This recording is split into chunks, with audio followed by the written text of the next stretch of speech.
Alrighty, welcome back everyone. We just talked about the Nick Saban article and all of the twists and turns that happened in that 49-hour period between the Nick Saban retirement and the hire of Kalen DeBoer.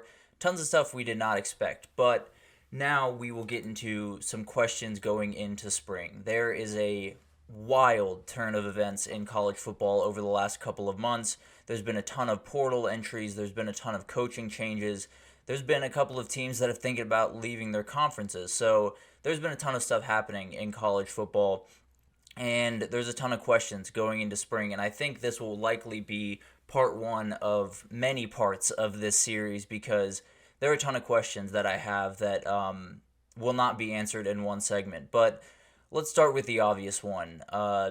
It's the post-Saban era in Tuscaloosa. We just talked about it, and how much of a step does Bama lose? Or do they lose one at all? I guess is the big question because there are a lot of people that just assume they're going to fall off a cliff because Saban isn't there. And to be fair, I can't necessarily argue with them in some ways because losing a coach like that is impossible to replace. There's no one that can live up to Saban. I don't think there's anyone alive that can pull off what he was able to pull off at Bama. But at the end of the day, you got a great hire, and everything is kind of moving in the right direction in terms of you have the leaders in the room that you want, you have the coach that seems to have a good grasp on the team and what this job kind of entails, but there are a lot of question marks, right? You had a lot of guys portal out, mainly Caleb Downs and Isaiah Bond, Downs going to Ohio State and Isaiah Bond finding his way to Texas. Both of those guys are huge losses. I don't think there's any argument about that. Caleb Downs, in my opinion, is the best player in football. He was the best player on their defense a year ago, leading tackler, and then Isaiah Bond was their leading reception leader a year ago. So two guys that are huge losses. There's no two ways about that. But all of these losses, all of these people portaling out, kind of gives Bama a central message. It gives them something to kind of rally around, and it's essentially the classic, you're either with us or against us. So all these guys that portaled out, it's not necessarily they have a ton of bad blood against them by any means, but I think there is a certain level of, okay, you want to leave, then we'll prove you wrong and, continue what Bama has been for a really long time. So I think there is, some good energy around there, no doubt about it. Apparently the first couple of practices in spring or at least winter conditioning have been really good. Apparently the energy has been really, really high.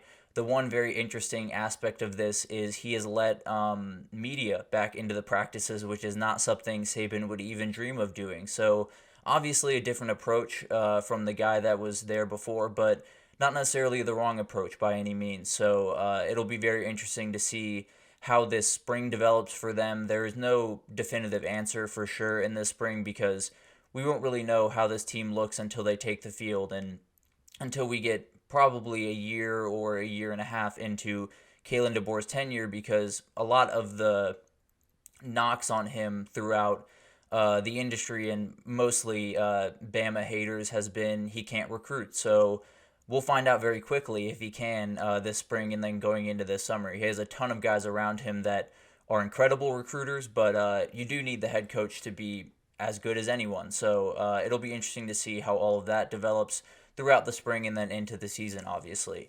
And then one of the biggest questions on everyone's mind is there are a ton of teams moving a ton of different places. There is OU and Texas going to the SEC, USC, UCLA, Oregon, Washington to the Big Ten, and then Arizona, Arizona State, Colorado, Utah to the Big 12.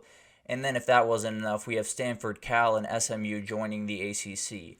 So that's a ton of stuff, obviously, but how are these teams going to fare is the bigger question because there are a ton of question marks within those teams, but also you're joining a conference that you haven't played a lot of these teams maybe ever or at least in a very long time. So a ton of very interesting matchups are on the way. But let's touch on all of these teams and kind of go quickly through all of them and just kind of give an idea of what their season could look like and possibly should look like.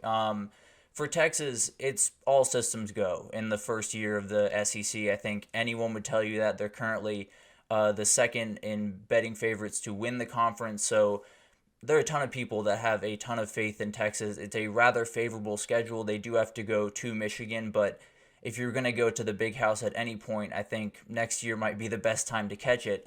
So there's a ton to look forward to for Texas in this first year in the SEC, but SEC is a ton different than the Big 12. It is a ton harder week by week, so it'll be interesting to see how they respond and if they can build off what they did a year ago. And then OU, kind of the other side of the coin from Texas. Tons of very good stuff about this team, but at the end of the day, OU plays a remarkably tough schedule. There is no one that got a shorter straw really in the SEC than Oklahoma. New quarterback in Jackson Arnold finally getting full starters reps throughout the year, and then the O-line is going to be a big question mark throughout the spring. There are a ton of guys that found their way out. Caden Green, the main one, finding his way to Missouri, so they got a ton of guys to replace, and they have to be able to replace them quickly, or the offensive line is going to get dominated and they won't win a ton of games, I'll be honest. But in my eyes, I think 8-4 or better is a win for the Sooners. I know that's not necessarily what Sooner fans want, but Vegas currently has the win total at 7.5, so I think 8-4 would be more than fine, and then you keep trying to build under Brent Venables. But let's get to the Big Ten teams. We have USC. I tend to believe they're going to have a little bit of a tough time, but the schedule is favorable. So if Lincoln Riley can pull off this flip that he's talking about, if he can pull off this, attitude flip that his teams have kind of struggled, being a little bit softer than other teams, being a little bit worse on defense, if he can, build up this new persona that he wants to very quickly, USC could make some noise. I just tend to believe it's going to take a little bit longer than one season to get all that into place. So I tend to believe USC is going to have a tough time, but they're an interesting team to watch for sure. For UCLA, it's going to be a building year most likely. Joining the Big Ten does not necessarily help the win-loss record at the end of the day, but you're breaking into Sean Foster as your first head coach in his first year after Chip Kelly left for Ohio State. So in my eyes, as long as you're playing better football in Week 13 than you were in Week 1, I think that's a huge win. I think you keep rolling and keep trying to build what I think Deshaun Foster is going to be very successful at building down there at UCLA, because the dude has a lot of passion for the university, for the players, was a former player himself. So I really like him. I think he's going to do a lot of really good work, but this year might be a little bit tougher than the years to come. And Oregon is kind of in the Texas position. Everything is on the table for Oregon. I think they're one of the top 4 teams in the country. They'll be right up there with Ohio State for the Big Ten, but a lot of things are going to change. I think their schedule is going to get considerably tougher from top to bottom, and we'll see how they handle that. So they're kind of the Texas of the Big Ten this year, where everything's on the table, but you got to take advantage, and we'll see what they can do. And then Washington, kind of in a reset year. They have Will Rogers at quarterback, the Mississippi State legend, and then Jed Fish taking over at head coach.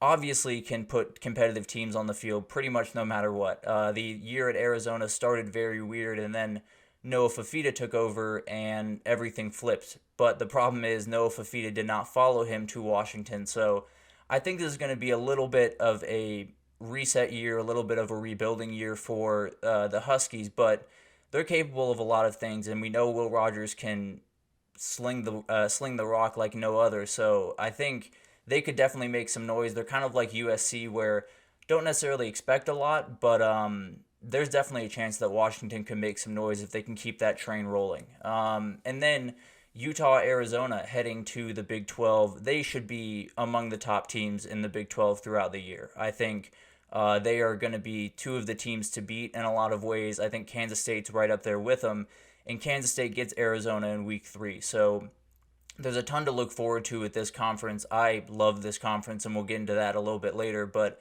I think Utah and Arizona are the 2 teams coming over from the Pac-12 that can make some real noise this year. And then Colorado, I think they can make noise. I think they have the ability. They obviously have the talent at quarterback and wide receiver and a lot of the skill positions, but that O-line is still a problem. They portaled in a lot of guys. They got Jordan Seaton as a very talented freshman, but I don't necessarily expect it to all be hunky-dory on week one. So I think Colorado's going to have a little bit of a tough time, but there's still ability there. And in a conference like the Big 12, a lot is on the table. So it'll be interesting to see if the Buffs can make any noise in Deion's second year. And then ASU, Arizona State, still kind of building under Kenny Dillingham. I think this is going to be a good team going into even 2024 and going forward especially.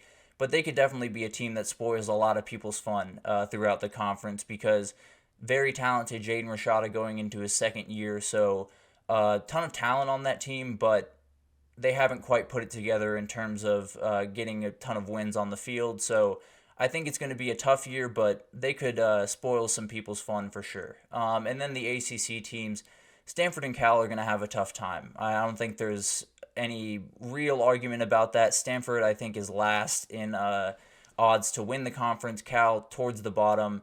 SMU is an interesting one, though, coming off a great year where they were one of the top group of 5 teams throughout the entire year, and I think they're a team that could make some noise. I'm not necessarily sure they will because jumping up to the Power 5 level is obviously a huge jump, but they can do anything with the talent that they have in that room and the guys that they had from a year ago that are coming back. So definitely someone to watch there in the ACC with the SMU Ponies. But let's keep moving here. I think the big question, especially in Columbus, Ohio, is can Ryan Day answer the bell? There is a ton of questions around him. Can he win the big games? He's lost 3 in a row to Michigan. It just can't be 4. I think every Ohio State fan would tell you that. If it ends up being 4, he is going to be in trouble. That seat is going to get much hotter very quickly. Adding Chip Kelly is huge. Adding Will Howard as a quarterback is huge. Caleb Downs, I said, is the best player in the country in my eyes, so that's obviously huge. So there's a ton to like about this team, and they've done an incredible job being kind of off-season champions, if you will, but no one really cares about off-season champions, especially the people in Columbus, Ohio. So if Ohio State can't, get everything in order in this spring and then make a title run, because they really do have to make a title run, whether it's winning the Big Ten and getting into the playoff or sneaking into the playoff and making a run, Ryan Day has to prove that he can win big games. He can win big-time playoff games. He can get to he's been in a national title game, but kind of got rolled. But I think there's a ton of ability there. There's a ton to like about this Ohio State team, but Ryan Day is the one that's going to get all of the hate if things go poorly. So I think he's someone that has as much pressure on him as anyone, and this spring at least will give us an idea of what this season could look like for Ohio State. And then Florida State, a team that has been the talk of the town since the end of last season, with the playoff stuff, with battling the ACC, with all of these different things that has been surrounding Florida State. The question is, how do they deal with all that stuff? How do they deal with being snubbed out of the playoff that I think they should have been in? How do they deal with possibly leaving the ACC before the season starts? How do they deal with the expectations that come with, you were an undefeated team going into postseason of last year, got kind of rolled by Georgia, and a lot of people were not singing your praises. A lot of people were very, very dismissive of the season you had. So how do you use that is the real question. Obviously lost a ton of guys. Jared Verse, Braden Fisk on the defensive side are huge losses. And then obviously Jordan Travis, the quarterback, you can't replace him. On the field, it's going to be really tough. Off the field, it's downright impossible because the leader he was is just really, really hard to replace. But DJ Uiagalelei is a very, very talented guy, is a guy that obviously has a great head on his shoulders, which helps a ton. So I think if you're going to replace him with anyone, I think they did a great job replacing him. And then lots of transfers coming in. This is something Mike Norvell is very used to by now at Florida State, but a lot of these guys got a hit, especially on the offensive side of the ball. Roydell Williams, Malik Benson, and Terrence Ferguson, all coming over from Alabama. Pretty much all of them have to hit, because if they don't, it could be a little bit of a letdown season for Florida State. So I think this spring will show us a lot just how those transfers and how all of that stuff is kind of working out in Tallahassee. And then finally, the playoff is expanding. So the question is, what are some teams that can sneak in even if they play the way they have been for the last decade during the playoff era? And I think the number one team, we talked about them yesterday, I believe, was Penn State.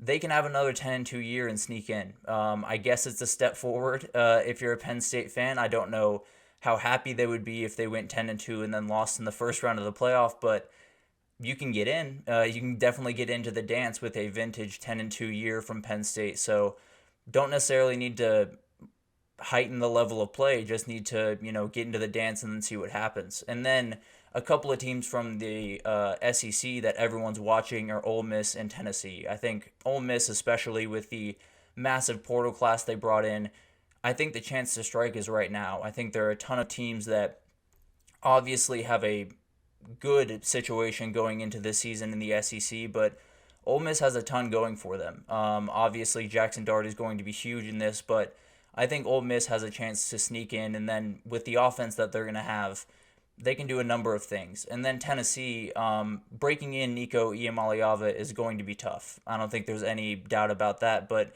if you can make him kind of the Hendon Hooker of the 2024 season, you're going to be dangerous. Everyone knows that Josh Heupel, with a really good quarterback, is a scary guy to deal with. So I think Nico can be that guy. I think he's capable, but there's still a big question mark there. So I think we'll learn a ton this spring.